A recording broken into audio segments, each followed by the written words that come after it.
Good morning. So, welcome to the class, the second class of Anthropology and the Human Condition. On this day, Wednesday, the 19th of August 2020, Chapter 2, second class, right? Okay. And today we're talking about a man called Bronislaw Malinowski. So, unfortunately, or fortunately, in anthropology, for 100 years, we have talked about this man at the start of nearly every class. Now, you remember last week I started with the Victorian Anthropologists, but really, anthropology as it's practiced today owes a lot to them, but does not trace its methods and practices to them anymore.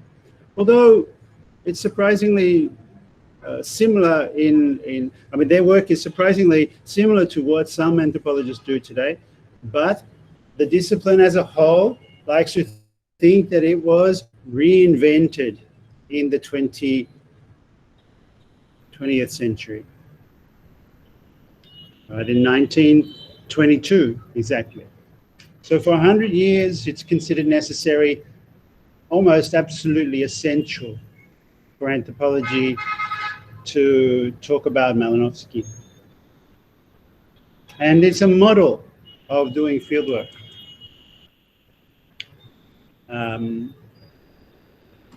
Fieldwork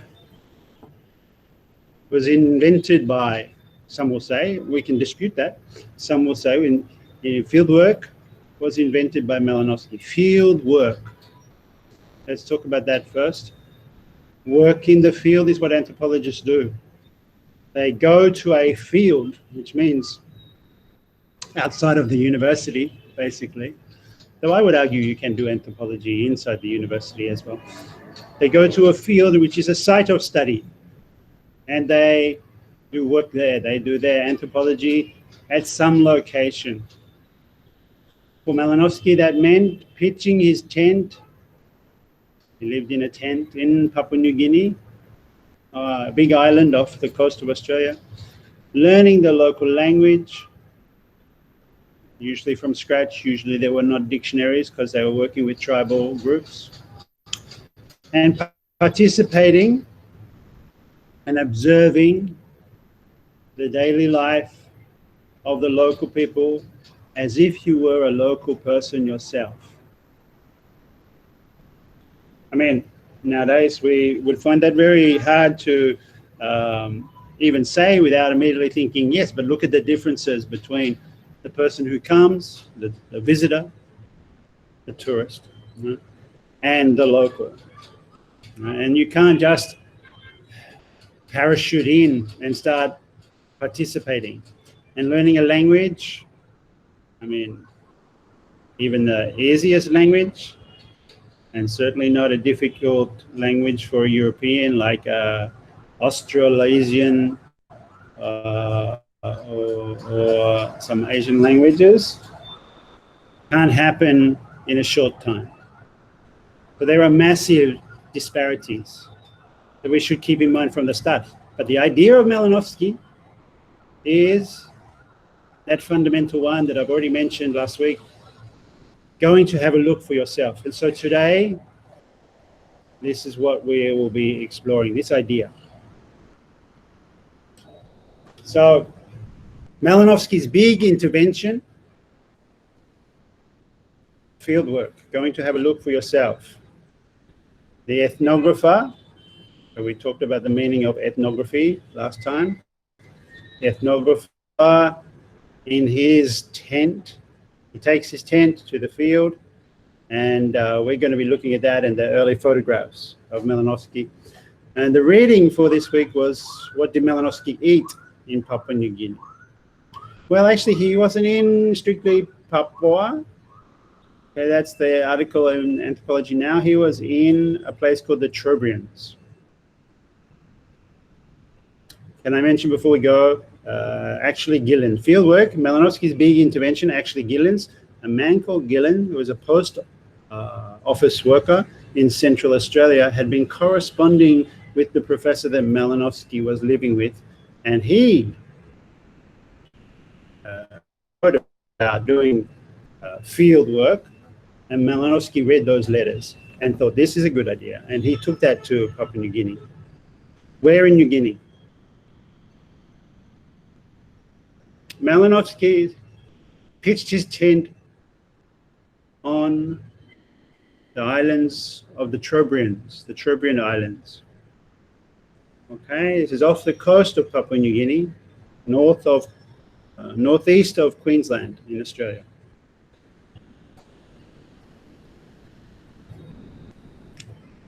Now, that intervention and Malinowski, right? So we're starting with Malinowski because he is the founding father of the fieldwork method. Founding father, that's already gendered, sexist, right? He's the founder of the fieldwork method, but I put in brackets here proviso because he kind of got the idea from Gillen. But really, in the introduction to his first book in 1922, he sets out for the first time in print the fieldwork method. Now, he'd been born in 1884, so he was already like 30 years old, 38 years old when he published the book. But he did his fieldwork in 1915 to 1919, actually. He did several trips. He had come to Australia for a conference. Like, he was born in Poland, but then he studied in Poland, influenced by Mack and others. And he studied in London under Sir James Fraser, that we talked about last week. And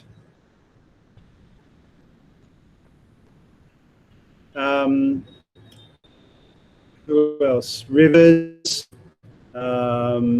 Seligman, and the Victorian Anthropologists. I mean, he met Tyler and Spencer and people like that.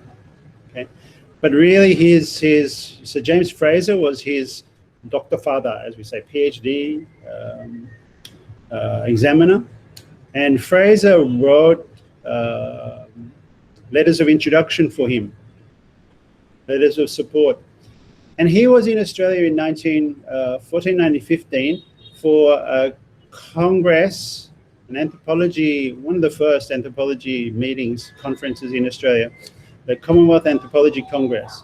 And he was the secretary for Fraser, for Sir James Fraser.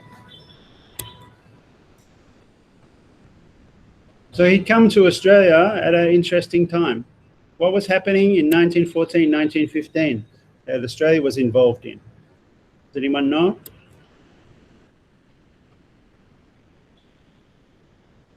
I mean, what was happening in the world that Australia was involved in 1914, 1915?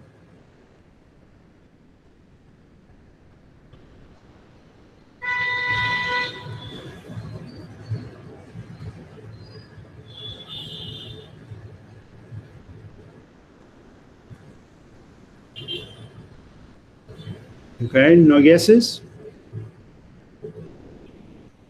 Anyone can guess?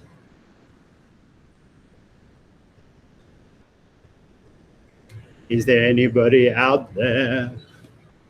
Okay, there are 39 of you. Some of you know what was the biggest thing to be happening in the world in 1914, 1915.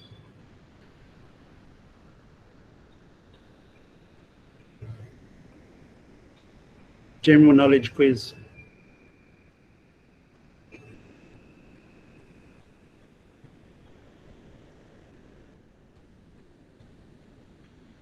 Let's see what happens if I look up on the internet, 1914, 1915. All right, I'm just doing a search. Yeah, in the very first line it mentions something. I don't know what you come up when you search.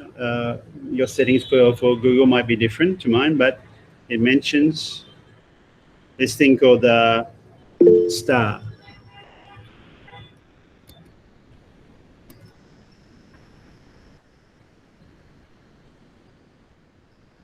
Yeah, 1914-15 star, but that's not really what's happening. That's something that comes up in the search. Somebody has put 1914-15. But why was there a star? Because it's mentioned in the second line there, the officers and men, the British and Imperial forces who served in any theatre of the First World War against the Central European powers. Okay, the First World War. World War One started in 1914. Right, and World War One was a battle that was largely in Europe, actually. So World War is a bit biased. I mean, there were other, it was in Africa as well, yeah, and then it was in the Balkans, and there were consequences in Asia. But unlike World War Two, which was all over the Pacific and Africa, and so World War One was pretty European. They thought they were the center of the world. It started when in Sarajevo, where a prince, the Archduke actually was shot, executed. The different powers of the time, Russia and Germany, or Austria, the Ottoman and Austro-Hungarian empires were opposed to. Hang on, let me tell my children to be quiet. You need to be quiet, yeah. Hey.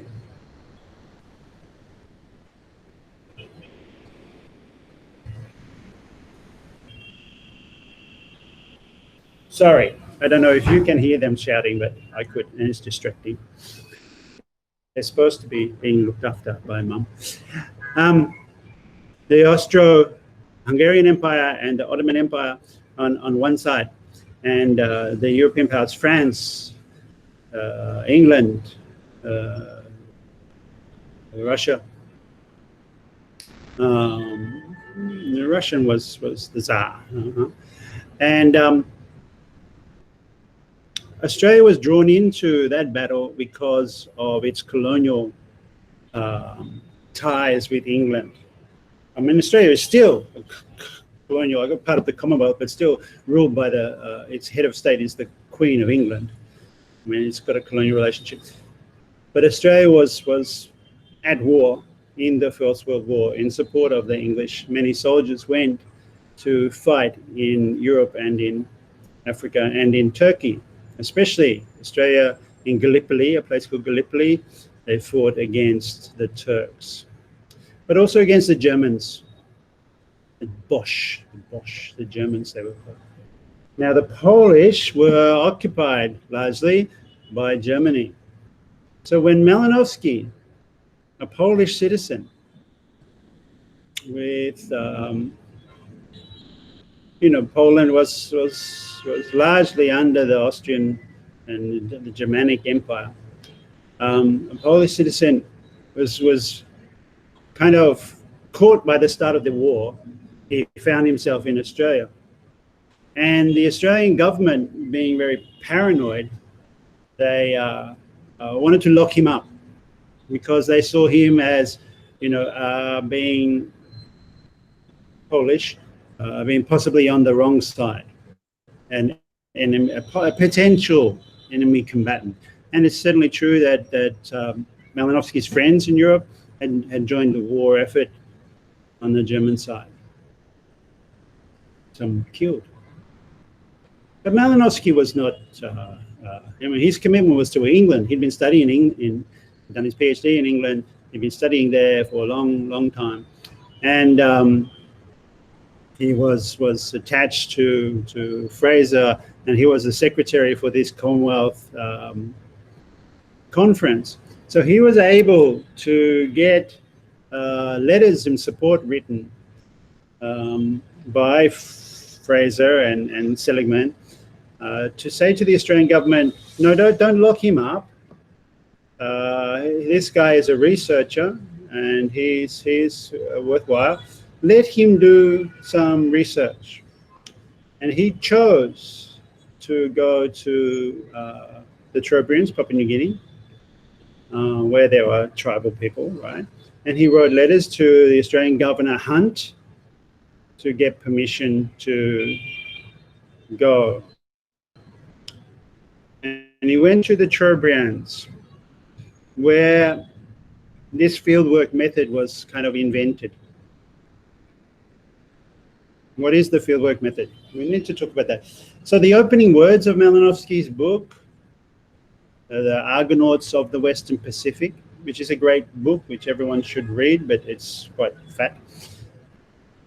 The opening words are, imagine yourself set down, surrounded by your gear as the motor launch that delivered you to the island sails off in the distance. That's Malinowski's first sentence for his book that introduces participant observation and the natives' point of view, research of 4 years, field work on the Trobriand Islands. The thing is, if you imagine yourself set down, surrounded by your gear on the island, that's like an interesting way to start a book in anthropology, and many people have pointed out this fantastic imaginary invocation of a setting of a scene that anthropology books do, right? And they set up a scene that is, how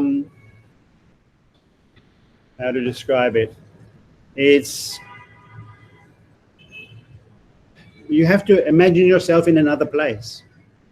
That's what Malinowski is effectively doing. He's saying, imagine yourself set down, surrounded by your gear on this lonely island. Like it's almost like Robinson Crusoe type scenario.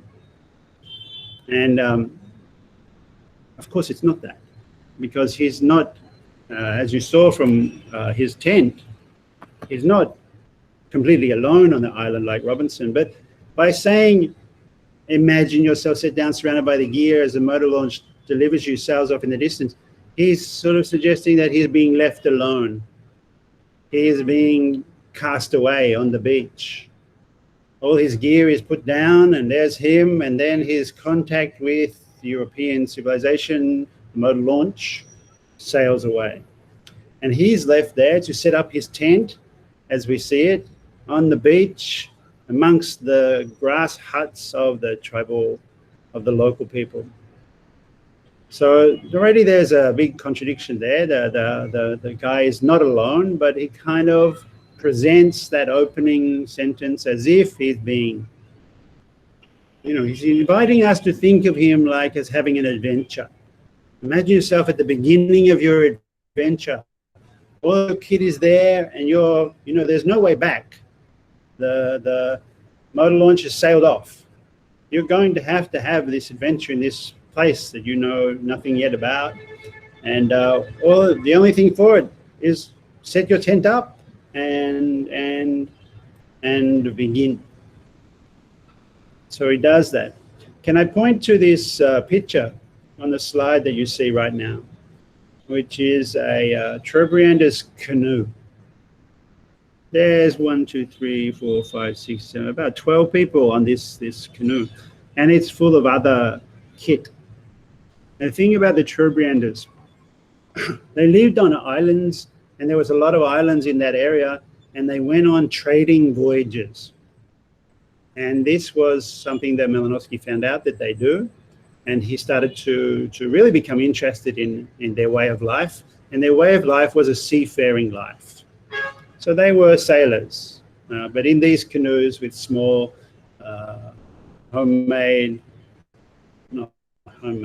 village-made sails, different style to European ones, but nonetheless effective.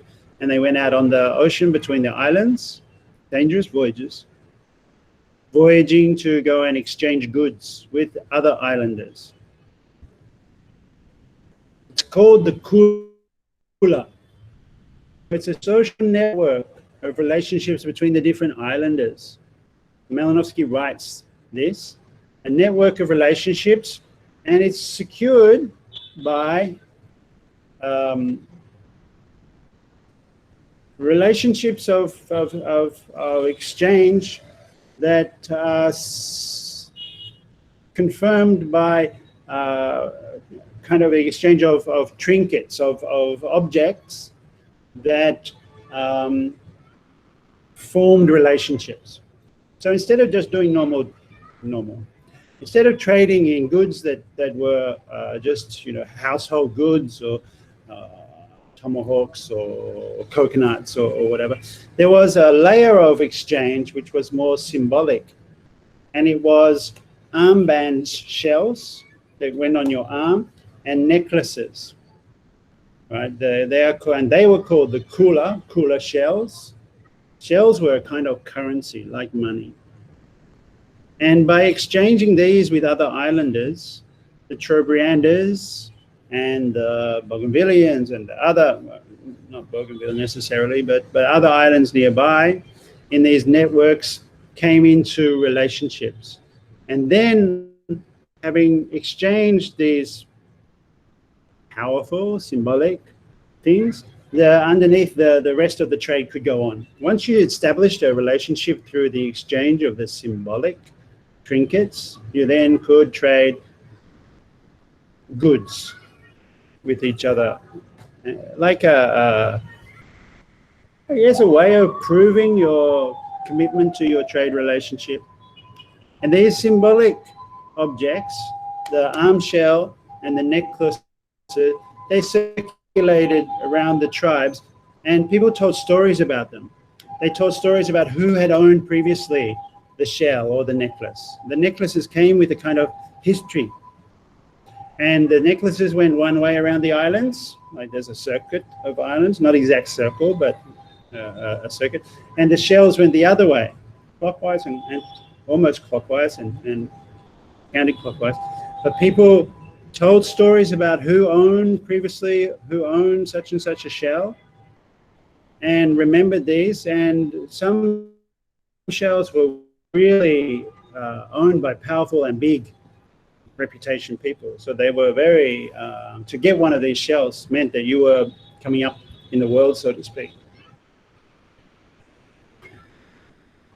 And Malinowski was fascinated with this and with the whole romance of these tribal people, these villagers who went on these dangerous sea voyages, they're not pirates, like adventurers in the sea, as if in a novel by Robert Louis Stevenson. And in fact, Malinowski modeled himself a little bit on Robert Louis Stevenson. Robert Louis Stevenson, you perhaps know the book Treasure Island, about pirates, Long John Silver, and who are the other characters? Blackbeard and Johnny or Tommy Hawkins. Hawkins, the young boy Hawkins, but Long John Silver is the most famous one. And Robert Louis Stevenson lived in the South Sea Islands in the Solomons, which is near to Papua New Guinea, and he wrote a lot about the South Seas.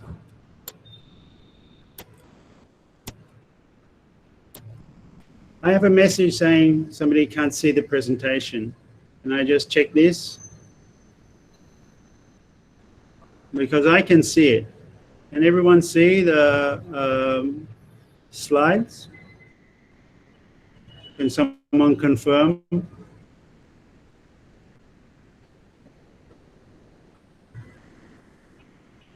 Can you see the slide that says Kula? Yes, you can. Good. Okay, somebody had said that they could not. Sorry. So I was talking about Robert Louis Stevenson. He wrote Treasure Island, and he was sort of like writing Treasure Island. He wrote before he went to the South Seas, but now he lived later in his life. He lived in the South Seas, and he wrote lots of these romantic adventure stories about sailing between the islands and living on volcanic islands and conflicts between tribal people and so on. I mean, he wrote other things. He wrote Jekyll and Hyde, and he wrote stuff about Scotland because he was Scottish. But Malinowski, in a way, imagined himself not as a social scientist, like wanting to replicate Fraser and Tyler and so on, but he wanted to think that he might be as popular and write in as adventurous a way as Robert Louis Stevenson, or even better, Joseph Conrad, who wrote Heart of Darkness. You might know Heart of Darkness because that was the book written about Africa, written about going up the Niger River in Africa. But that was the book that inspired Francis Ford Coppola, who made the film Apocalypse Now, about the boat going up the Mekong River into Laos and Cambodia. Now, Apocalypse Now is a anti-war film. Well, there's debate about whether it's an anti-war film or not. But the whole idea of going up that river is the white man going into this alien territory and confronting something so strange and so difficult that all he can say is the horror, which is what happens to Colonel Kurtz in the film Apocalypse Now. But anyway, the whole point of Hearts of Darkness and of Treasure Island and Robert Louis Stevenson and these literary references is that Malinowski was excited by the Trobrianders because they were going on adventures like the pirate stories of his childhood, or a typical English childhood. English kids would read a lot about pirates and Robinson Crusoe and Treasure Island and Swiss Family Robinson and Gulliver's Travels, all these stories about adventures way out over there, whereas they were living in this tiny little island off the coast of Europe, right? And not really thinking about what imperialism or colonialism was, except as a kind of adventure on a tropical island with the palm trees swaying and the women dancing in grass skirts and fantasy. So in a way, the start of Malinowski's book, Imagine Yourself Set Down on This Island, was the beginning of that kind of adventure story.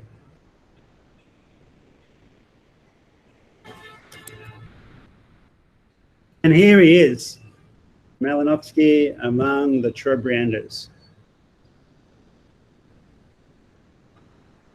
The beginnings of the great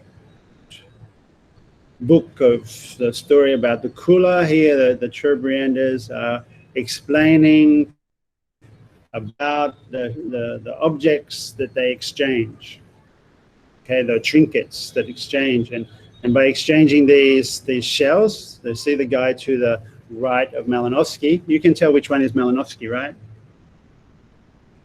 The guy to the right of Malinowski is holding some kind of object and explaining the trade of Kula, we imagine.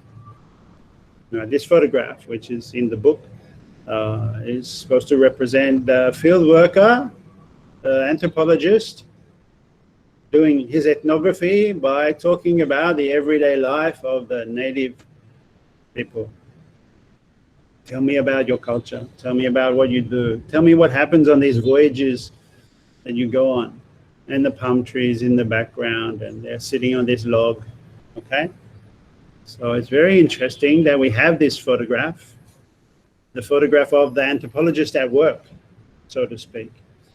And this is in the book, Argonauts of the Western Pacific, published in 1922, so almost 100 years ago, but done at the time of war.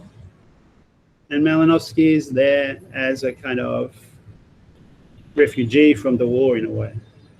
He's given permission to go, instead of going to jail as an enemy combatant, he's given permission to go and do field work.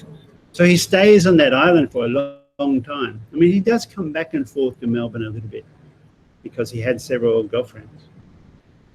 But he stays largely on the Trobriand Islands for up to nearly 4 years, or over a period of 5 years, about 4 years he spent there, but coming back often.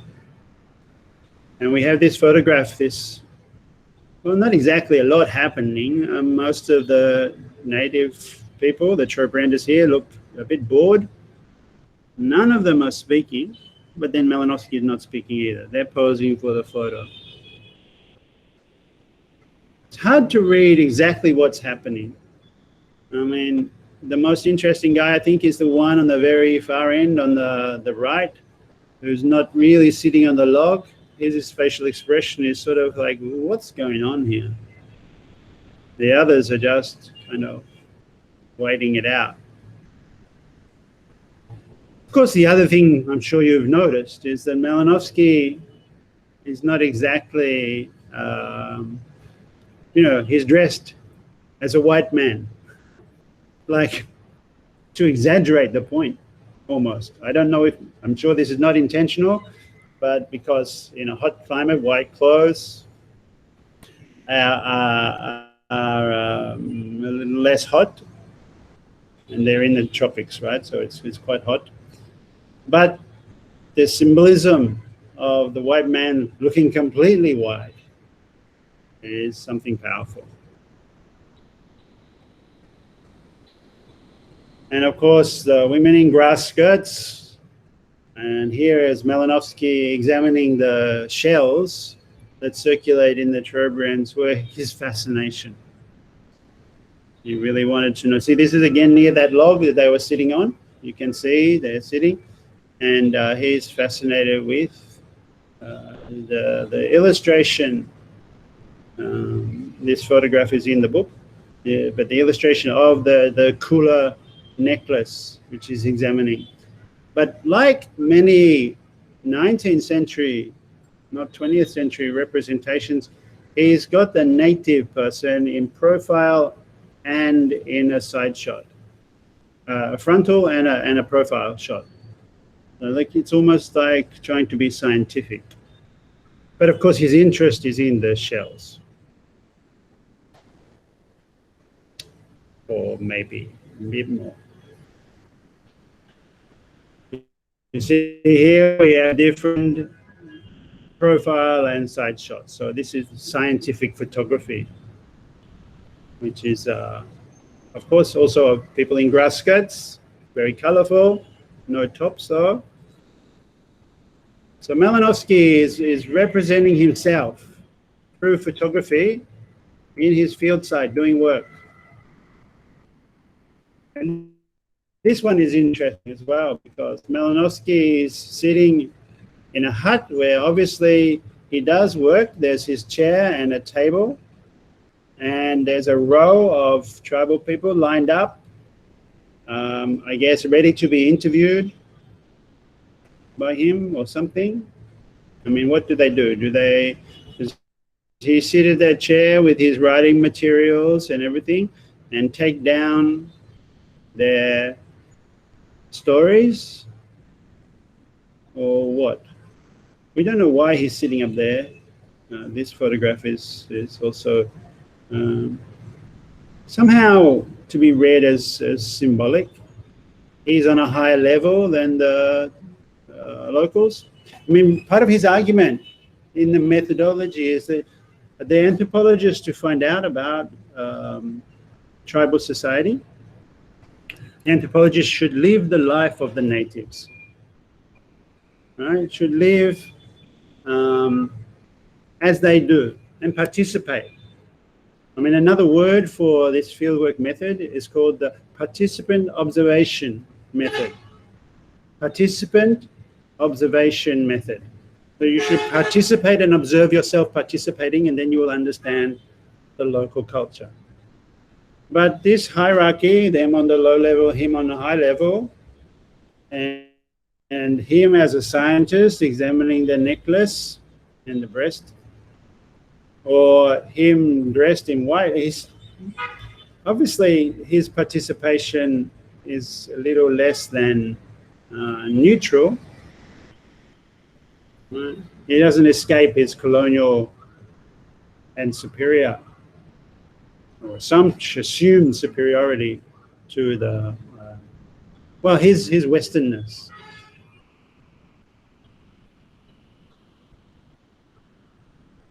Interestingly, here he is taking a photograph, but it's out of focus.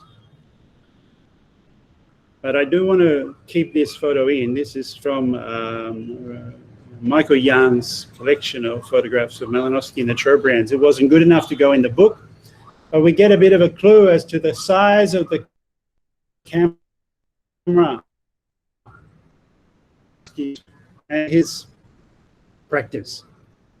So there he's dressed in his, not so white now, but his outfit, photographing, we're guessing, the naked children by the lagoon on the Trobrands.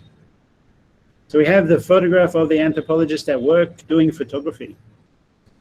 And you know, if 1922, if Argonauts of the Western Pacific, if that book that came out in 1922 of his 1914 to 1919 fieldwork is the founding document of contemporary anthropology, it's very interesting that he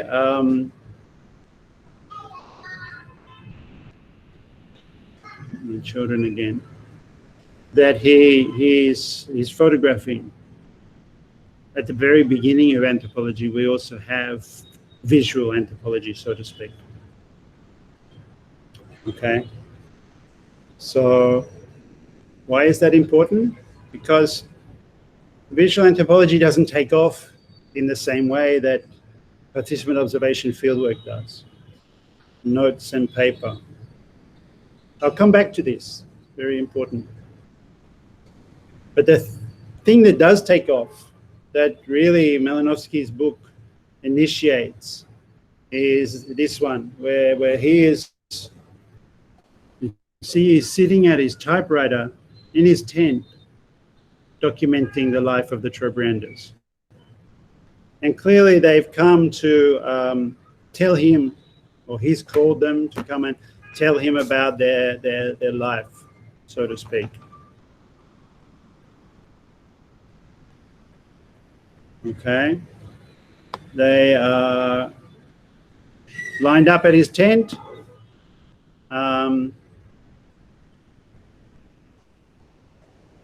He's writing. He's at work. You see all of his gear crowding his tent. And he's in the silhouette now. They are full frontal. The photographs are very revealing of, they demonstrate to us, they show us scenes from fieldwork, as fieldwork was being invented, at the very time it was being invented. So, you know, here's not lecture 3, I'm sorry. That slide should not be there. I've rearranged things. In this photo, I want to ask what you first notice.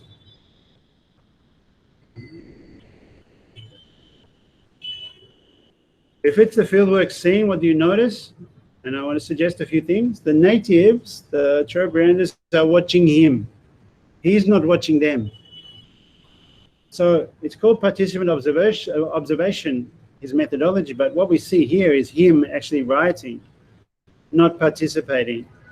They are the ones observing right now. They're watching him, what, with curiosity or waiting just for tobacco, perhaps. And also, we are watching that scene through the tent. Okay, we are like at the back of the tent, looking through the tent at his silhouette. We don't see his features, we only see his shape of his head. So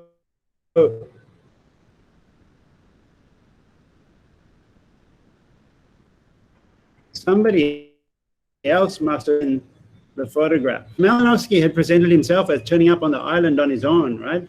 The ship presents himself as if he's the only white man there. In the photographs, in the other photograph, right? The white man among the natives, that's the story. the mythos. Okay? But in fact, there were other people because somebody else took the photograph, and not one of the Trobrianders. Turns out there are others. It turns out that in real life, what we know now from his diary and from stories and letters, is that there was the police chief that brought him to the island and introduced him to the Trobrianders. He arrived with the police. Like, that's not innocent. That's not the way today we might think as being the best way to start research among the natives, because these Trobrianders, the natives, had just been pacified by the government. They had just been, previously they were wild natives, right? Going in for warfare and battles and so on. And the police of the Australian government, who was the colonial power, had taken over from Germany, had come in and controlled them. And so to arrive with the police chief, and the police chief saying, here's Malinowski, he's going to be with you guys for a long time. It's not neutral. Imagine if you wanted to do research on some people that were recently oppressed by the political administration, the police, for example. And to do that research, you were introduced to them by one of the police. Say it was, I don't know, you wanted to work in Oakland in America on Black Lives Matter. Right? There's oppression against the black people of America, and Oakland right now is a big issue. Imagine if to do that research you were introduced by the chief of police. That would not really make it smooth sailing, to use a metaphor, as you enter into relationship with the people. That you start by having the introduction by the police. Of course, they're going to have to listen to you, but not necessarily tell you truth, because you arrived with the cops. There were also other administrators there, we know, because Malinowski didn't always spend time in his tent. And there was a friendly trader called Billy Hancock, and he helped with photography. In fact, he takes, despite that out of focus one, which somebody else must have taken as well, right?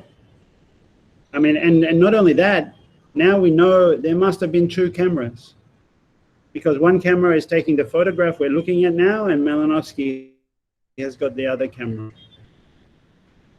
Okay, so it was already from the beginning more than just Malinowski, and more than Malinowski doing the field work. All right, okay, that's completely fine that you have more than, you have research assistants and so on, but in the book he presents it as if he was there on his own. That he was the one who went there on an adventure and got the story and brought it back, right?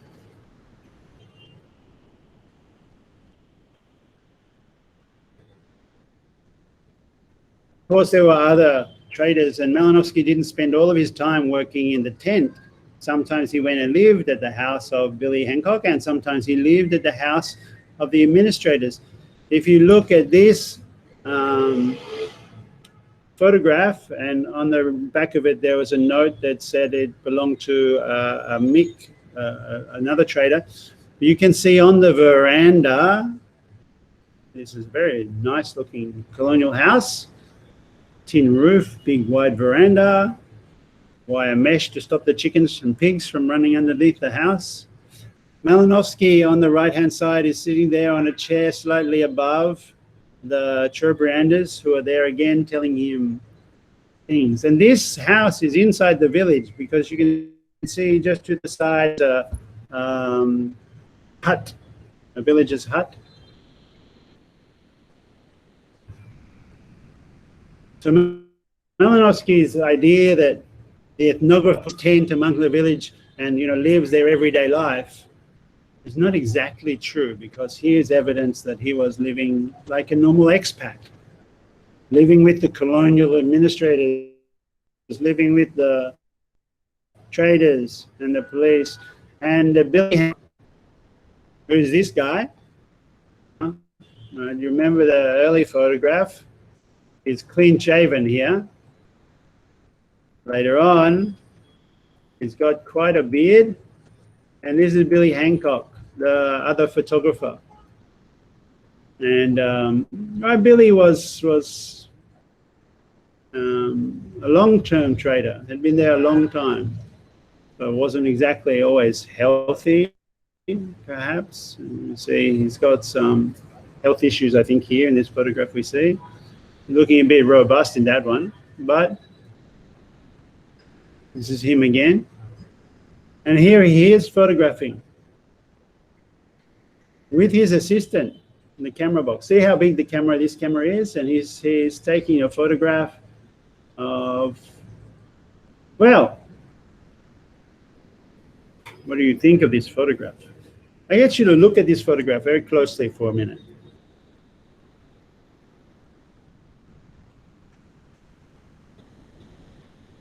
What do you see?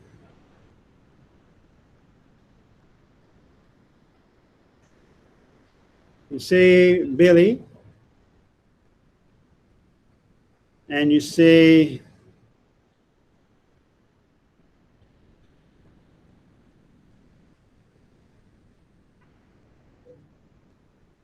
Billy's assistant holding his box of stuff, looking at,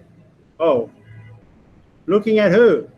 Who is that guy behind Billy looking at? Billy is taking a photograph, but somebody is where we are sitting, taking the photograph of Billy.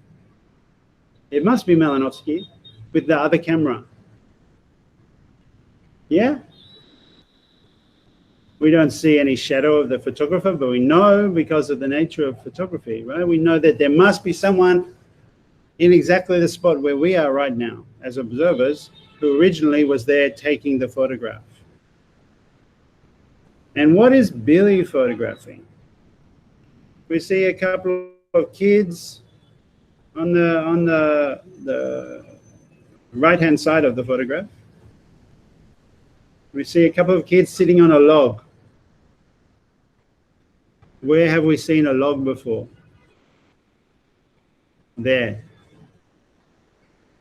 We can imagine that the photograph being taken right now of the white man amongst the Cherbranders.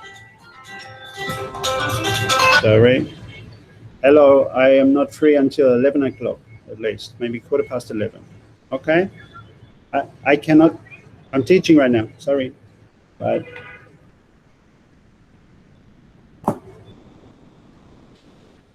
sorry about that. The photograph that we're seeing now, we're looking at Malinowski amongst the Cherbranders. We know Billy Hancock is taking the photograph. He's probably taking it right now. Well, except that Malinowski is taking the photograph of Billy, but Malinowski has walked from the log to where the photograph is taken with, and we see those boys on the log. Right? Not the same boys because they're at the other end, but it's the same log for sure. So this is the same day probably, early on. Billy looks quite well, and Malinowski is clean shaven. Here's another, this is a worst photograph. It didn't come out as well, but another one of now Malinowski in the spot where Billy was, taking the photograph of the kids on the log. The photograph didn't work out very well, and so this image is hard to see, but it is the same house, the same scene.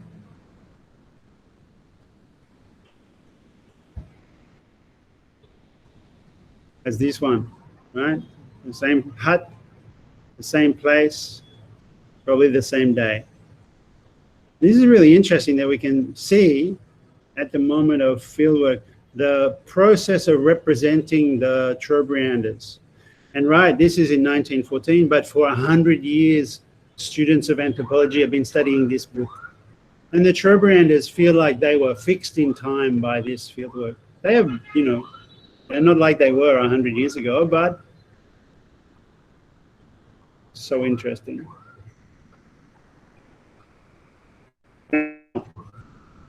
This scene where Malinowski is having people tell him about the Trebrander's life, he then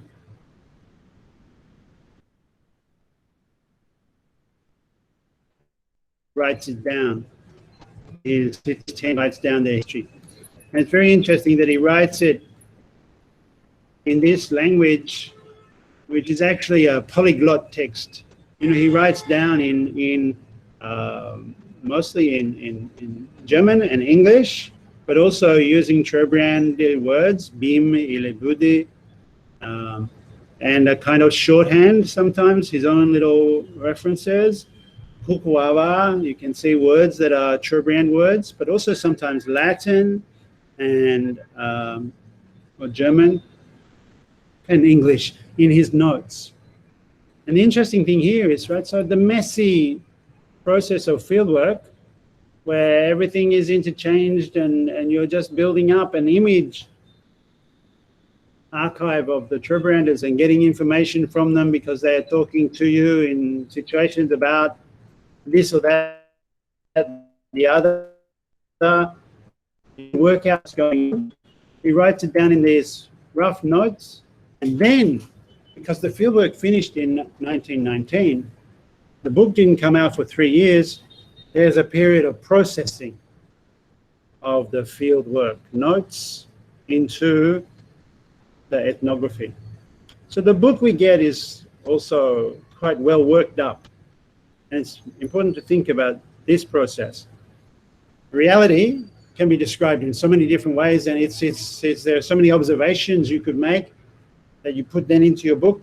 And why you get one set of observations and not some other is to do with so many different factors: circumstance, personality, accident, who you met, the style in which you do the work, how conscious you are about whether people are telling you the truth or just telling you what they think that needs to go to police.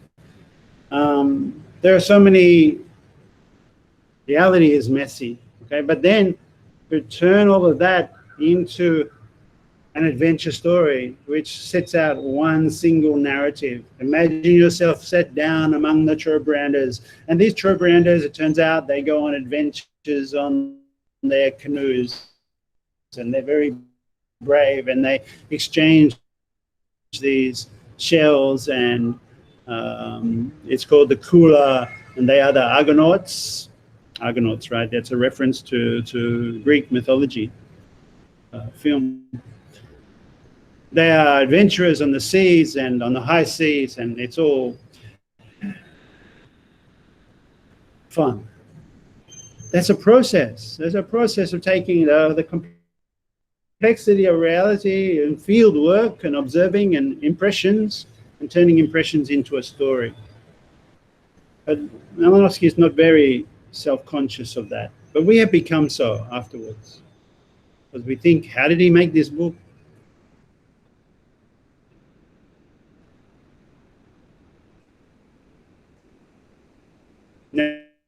Now, a guy called James Clifford, who wrote a book called Roots, Travel and Translation in Late History, taught Malinowski, and he calls this writing polyglot as multiple. What are the factors that shape the way in which Malinowski understands the Trebranders? Okay, now you've got to remember that this book is used in Introduction to Anthropology classes in the same way I'm using it, to introduce people to the methodology of fieldwork, how to do fieldwork. And Malinowski invented that process during his time in the Trebranders, during those 4 years, but wrote it up for the introduction to his book in the way that it's taught now afterwards. It's like his methodology was not in place before he arrived. He had some ideas because he got them from the Australian post office guy who lived in Central Australia with the Aboriginals near Alice Springs, Fred Gillen. Gillen had been writing letters to the professor in Melbourne that Malinowski was staying with, Baldwin Spencer. Malinowski was up in the attic and he found these letters from 1901, like from 10 years, 15, 12 years, 14 years, 14 years earlier, 1902. And he read them and thought, the idea for a beginning of method, but by the time he wrote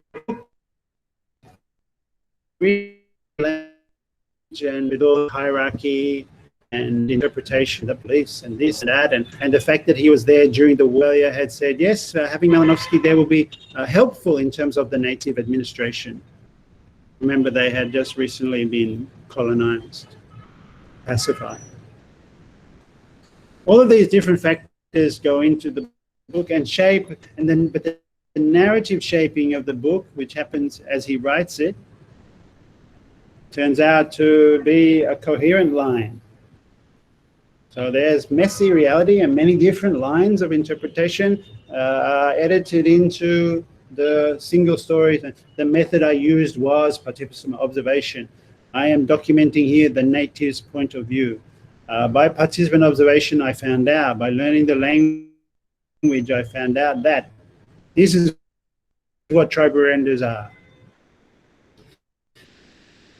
And the tribal-renders now feel that they are stuck with that. You know, over 30 years, I think there are 3 major books that he wrote about the Trobrianders, and I think the third one, Coral Gardens and Their Magic, comes out in 1930.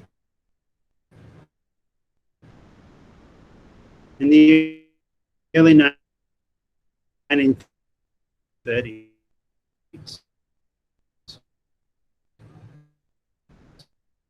So 15 years after the fieldwork.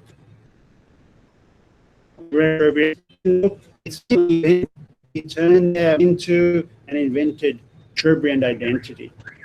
And the Trobrianders today say, that's not the whole story.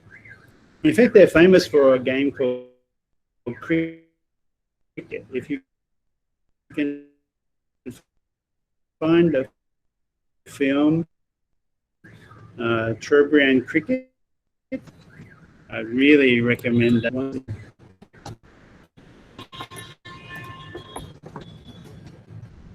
I'd have to get out of the slide to show it.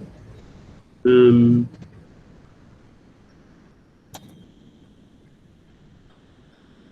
can see a few minutes of it.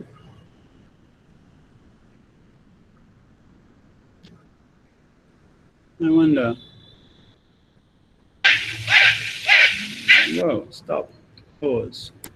It's quite hard to get out of slide and into film so quickly. That's one of the problems so far with Meet. All right, stop presenting. Present now. A Chrome tab. Trobriand cricket, here we go.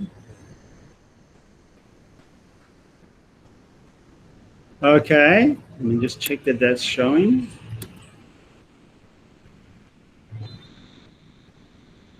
Yeah.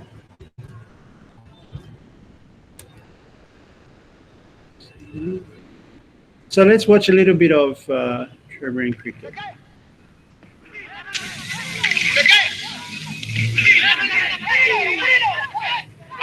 This is like 1975. So 60 years after Malinowski.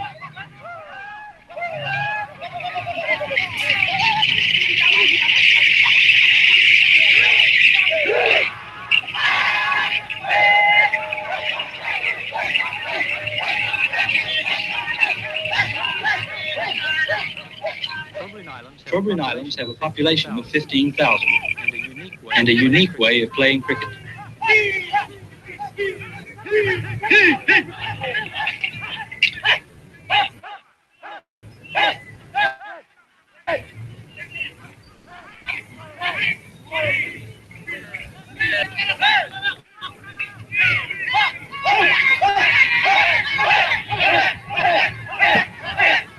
So the amazing thing about this Trobriand cricket game, right? They're playing an English game, cricket, but they play it in a way that's very different to English cricket, because they play it as a kind of battle. I think they'll explain now in the film. In British cricket, the parent game, two batsmen take turns to protect wickets of 3 stumps from the bowler. 1 run is scored by 1 safe crisscross of the running batsman. A batsman is run out if the ball strikes the wicket while he is outside his safe area, or if he is bowled out, or if his hit is caught, or if he is stumped by the wicketkeeper while outside the safe area marked by the crease line. A team consists of 11 players plus a reserve. The game is known for its slow pace. The game originated in England in medieval times. By the 18th century, it was played on village greens with underarm bowling and curved bats. The score was kept by notching the stick.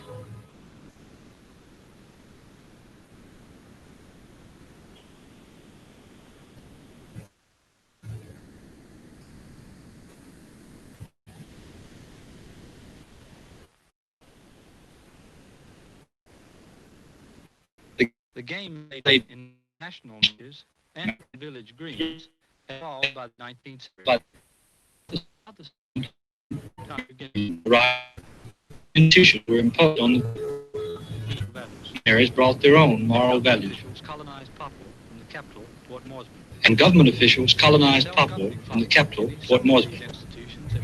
In self-governing Papua New Guinea, some of these institutions have taken hold in their familiar form: parliamentary democracy in the House of Assembly, and cricket, which is played enthusiastically by official rules in many parts of the country. This is a weekend match between neighboring villages in the Hula area, east of Port Moresby. International equipment and techniques are used, including the obligatory overarm bowling. But in the Trobrians, the game has undergone a remarkable cultural transformation. Among other things, it is now played with dances and chants that have been especially created for the game.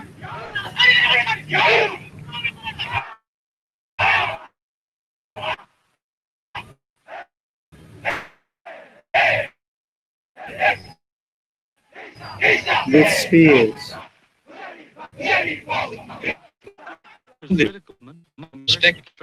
It's been thus how why these changes occurred.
On the Trobrians was the Reverend M.K. Gilmore, who introduced cricket in 1903.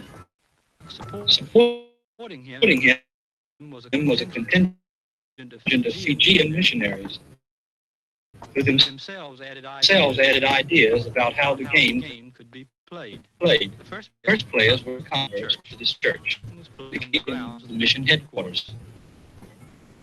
Government control of the Trobrians was through resident white officials and the Papuan police force. The officials and the police. Excuse me. Traditional warfare was stopped, but government policy sought to prevent the disintegrating effects of this change. Conveniently, mission games were introduced for entertainment as a substitute for warfare and to encourage a new morality. As seen in this film from 1950, the cricket of Gilmore's time, more exuberant than its international counterpart, still survived in the history. We're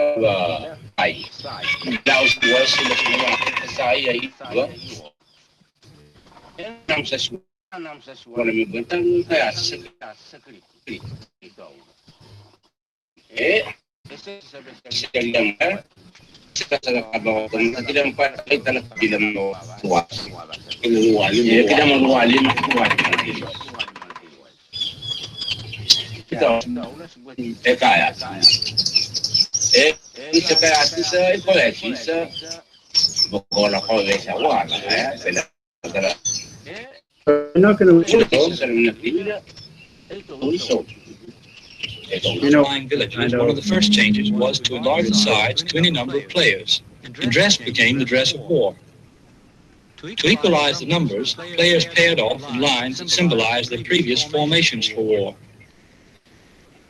But the fundamental change in the game came in the purpose for playing. Competition became ritualized and also political. Trobrianders call this kind of competition chaos. In Carl Gardens and Their Magic, the famous anthropologist Malinowski wrote, "Chaos is a generic name for any period of competitive obligatory activity. It is always organized on a definite pattern with a ceremonial according to its kind." Unquote. Gifts of prestige food underlie the politics of chaos. Okay, I'm going to stop. You can watch the film because it's really great. It is 60 years after Malinowski, even though Malinowski is still relevant. Nowadays, local Trobrianders are more like the image we'll see represented in the James Clifford book I'm going to talk about next.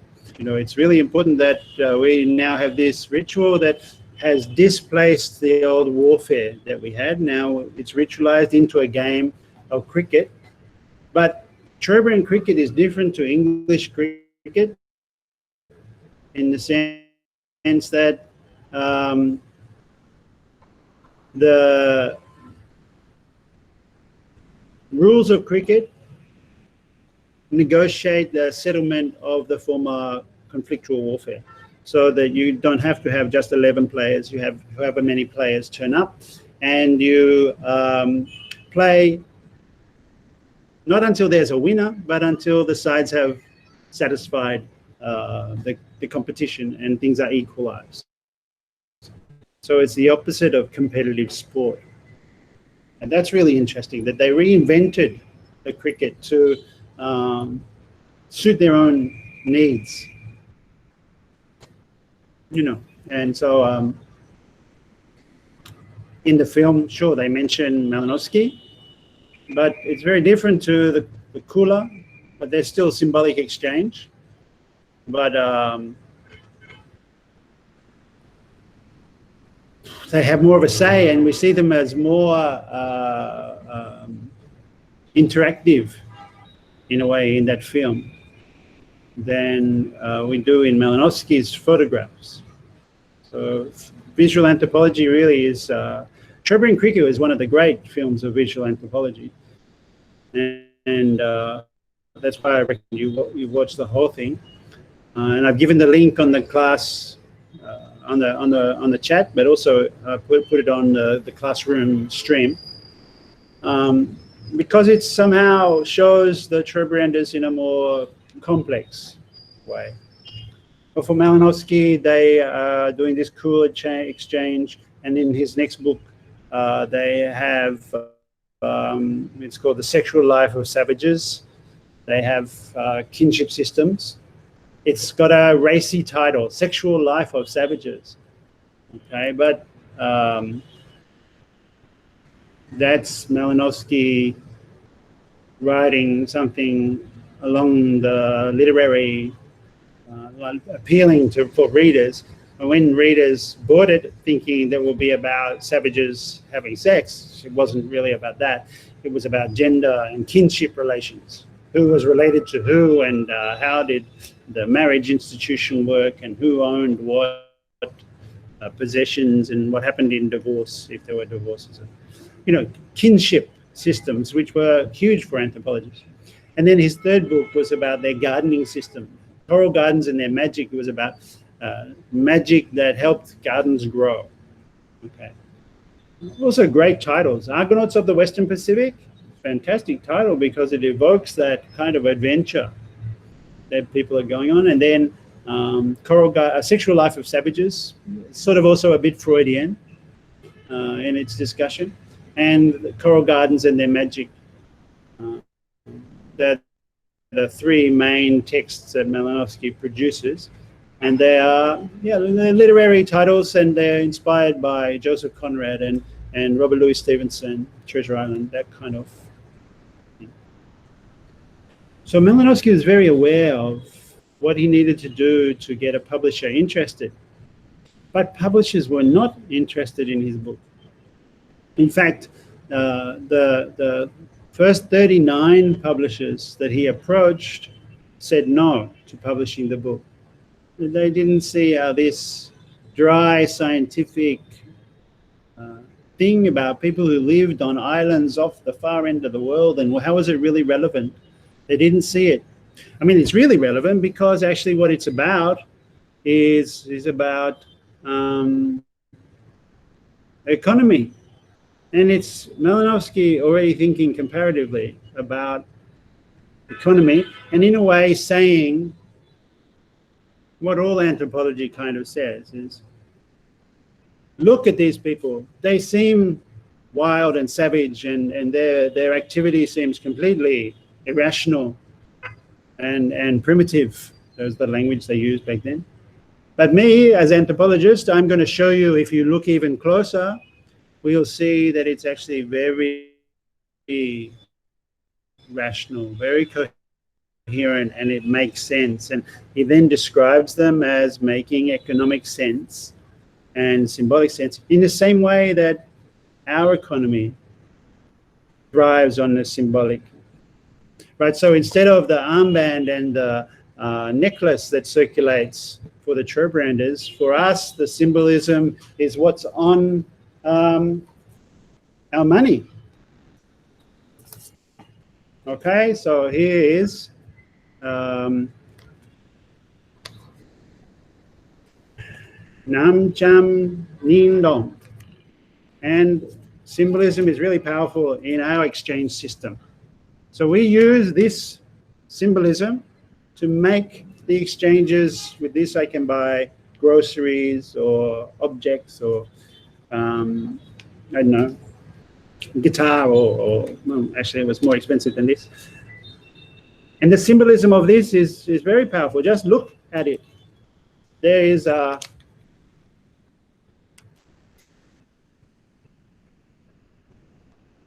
I don't know exactly what the image is, but it looks like a meeting house.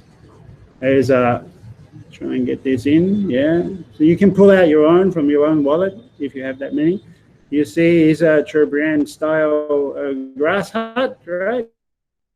It's a tribal hut. This is not contemporary Vietnam. This is the image of village life, the village meeting place, and so on. But that's symbolism. symbolism of national history and nation and so on. And on the other side, of course, Bakho and the symbol of the Socialist Republic of Vietnam and other symbolism. The very idea of money is, first of all, like the cooler shell and the necklace. It starts the relationship. If you don't have this, you cannot even enter into the market. Like they go into a supermarket without one of these, or your credit card, which is another kind of symbolism, but it has a kind of branded symbol, the MasterCard symbol. Without this kind of ritual exchange object, you can't enter into the exchange object for groceries. That was Malinowski's theory. It's exactly like, it's very rational and very similar to what we do. And that's quite great, right? To have to realize that this money is just a fiction or thing that we have set up to allow the exchange to proceed.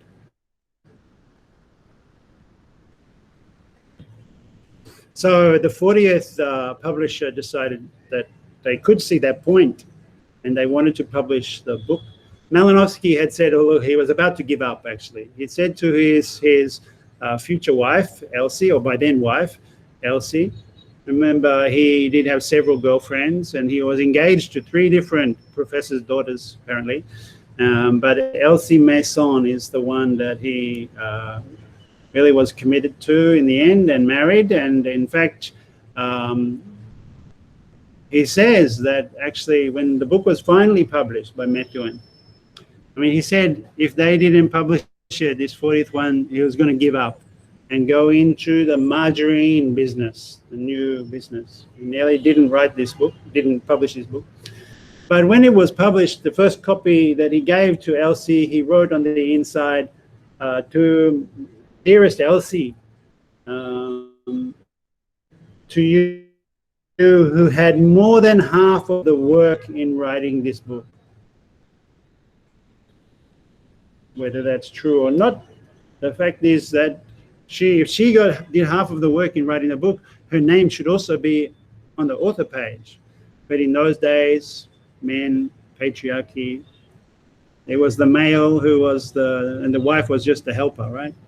Without credit. And that's true for so many books. But in this case, Elsie Masson, she was quite powerful and influential, actually. In fact, she drew Malinowski into some pretty conservative politics. At the time, Australia was debating whether or not to continue in the war, World War I. And many Australians were being taken to the war and sacrificed by the stupid British generals who would say, charge, and they'd charge into machine gun fire and just be cut down in the thousands. And this meant that the war was not popular in Australia, and there was an anti-conscription movement, the first in the world, to make it non-compulsory for Australians to fight in the war, in the British war. And Elsie Masson campaigned against that. She was for the empire, and she said that the anti-war effort was communist and it had to be stopped. It had its origins in Moscow, and this Leninist reaction after 1917. And Malinowski afterwards, we could say when he took up his professorship at the LSE, while he was very progressive for anthropology and pushing forward this new style of doing anthropology that was pro the native point of view, at the same time his engagement in Africa, for example, was designed to counter the influence of black Bolshevism and things like that.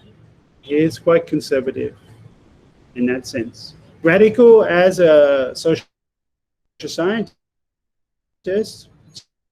So instead of staying at home like Fraser and Tyler and those kinds, he says, no, you have to go to the people. You have to go and have a look for yourself and see how it really is. Don't just believe observation method, but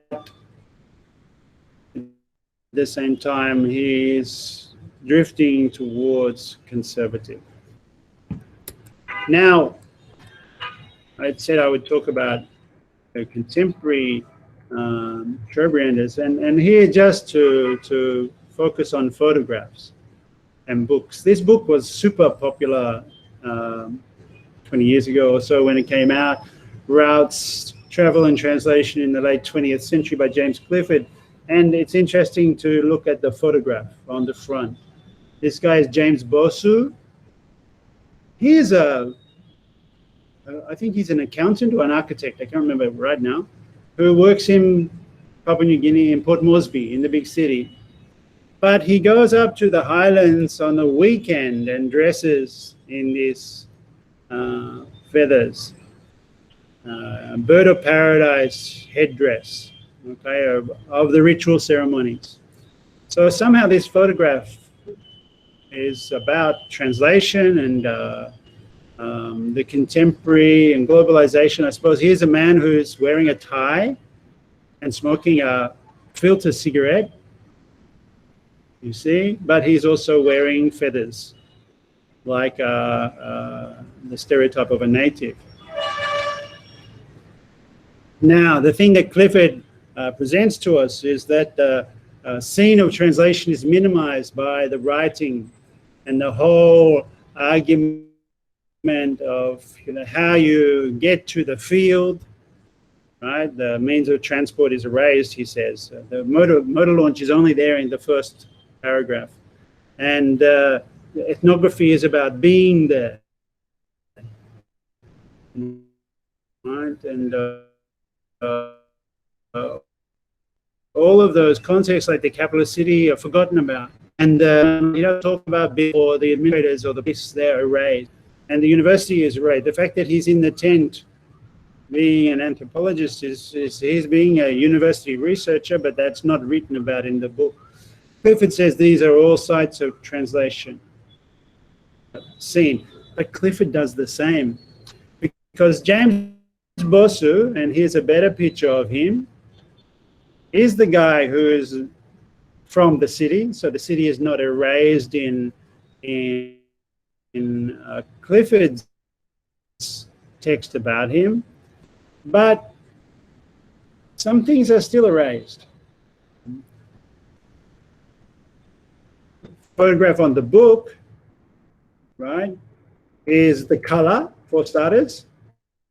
The color photograph is changed for the book because it can sell more in a kind of blue and white, but black and white. It looks a bit old, right? Old-fashioned, sepia, not sepia, but blue tones. And his red color is erased. It's also cropped and reversed. You see, they reversed the negative. You see, he's got this arm up, but in the photograph, they've reversed it, and they've cropped out the sides. And what have they cropped out? Like, Clifford is criticizing Malinowski for removing some of the story, but then Clifford also removes the weapon, the symbolic weapon, right? But still, the weapon. He keeps in the tie, but he turns it black and white. He reverses them. He loses the color, and he loses what James Bosu is drinking. And do you recognize what James Bosu is drinking? He is drinking a beer. All right, so we know that it's the weekend. This is a guy who's gone back to his home village for the weekend to participate in like a recreation of the old tribal way. And probably the headdress is really an exaggeration. It's fantastic. Plumage. Yeah. His partner, Walakala, also dressed in this, and she is now showing the armband and the necklace, bird of paradise plumage, and pearl necklace, pearl shell neck part. It's not a cooler shell. It's different. And the armband, but inside the armband is the local currency. So here's the, it's translation, sure. Here's the connection between the symbolic economy of the Cherbrian or the Highlanders of Papua New Guinea. These are Highlanders, not Cherbrianders. Meeting the symbolic economy of the city, of modernity, of currency, of money, and recognizing that the two are similar. Tucking them into the armband really just does emphasize it. But Clifford doesn't really talk about that. What Clifford is fascinated with are the earrings, which he says are from bottles of beer. He doesn't actually understand that the beer bottle there is a stubby, not a full bottle of beer, and it's a ring pull top. I mean, he hasn't been to have a look for himself, and so he gets it wrong. What she's got in her earrings are from the beer economy, so she's just dressing up for fun and using what is available. And because Clifford hasn't gone and had a look for himself, it's possible that he will stereotype again and crop. Okay, does the author of the book have control over the image? Not necessarily so, but someone as famous as James Clifford should have some control over that image. But nonetheless, he should at least talk about the way in which his image represents the Cherbrianders. But he didn't go and have a look for himself. He just comments on these images that he saw in a museum in California. And that's why Malinowski, for all that he got wrong, is still really important, because it teaches us to go and have a look for ourselves and recognize that that messy scene is open to interpretation, even when photographing.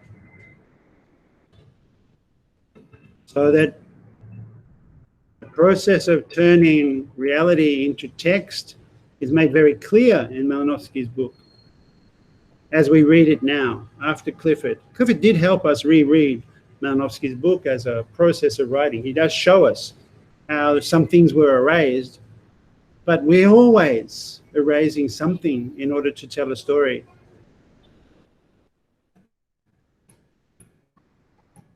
In order to present the foundation of fieldwork and the idea of going to have a look for yourself, Malinowski had to invent the idea that it was just him in his tent on the Cherbrians islands, bringing back the gold of the story and writing in a way that evokes the fantastic adventure of Treasure Island.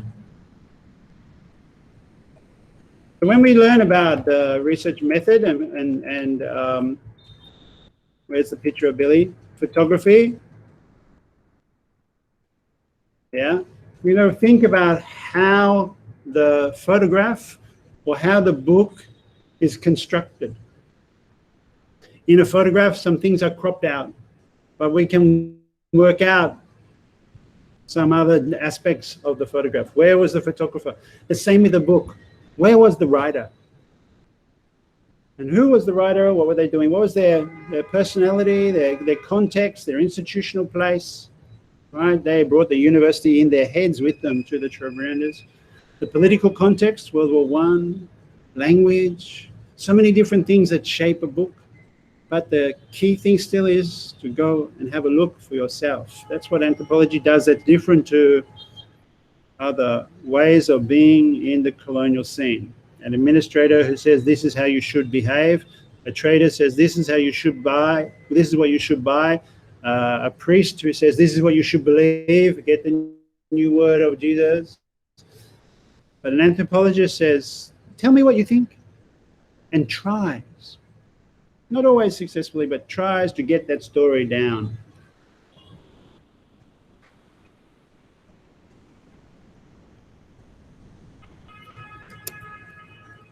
Okay.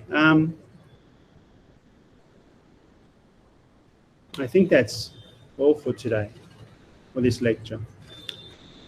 I am going to stay online as always for a while, so you can ask questions or have a discussion. The same for what's it's called the same is possible on the classroom stream, which we can see here. Okay. Oh, I'm about to put down the film. So I put the film onto the stream. It's taking a while to upload. So you can watch the whole of Trevor cricket in a second. It's not loading very quickly because I think my children are possibly using the Wi-Fi now because they think I'm finished. I can see. But you have the stream here, and you also have classwork. I'll put more reading for you for next week onto there. Add, okay? So that's Trevor and cricket. You can go and watch the rest of that. You've only seen the first 5 minutes, so there's more. And it's great. Not been saved. I do want to save that. Hang on. Post. Let me check you can see this. Meet. Yeah. Classwork. Okay, we'll have week 3 reading coming up. The week 2 reading, I see 22 people put it in. 23 people have not yet. So I would be very keen for you to do that, because at the end of the class, there needs to be one for every week. I won't say who yet, but yeah. And discussion in the stream would be very welcome. But that's all for this part. I'll stop the recording just now. Somehow.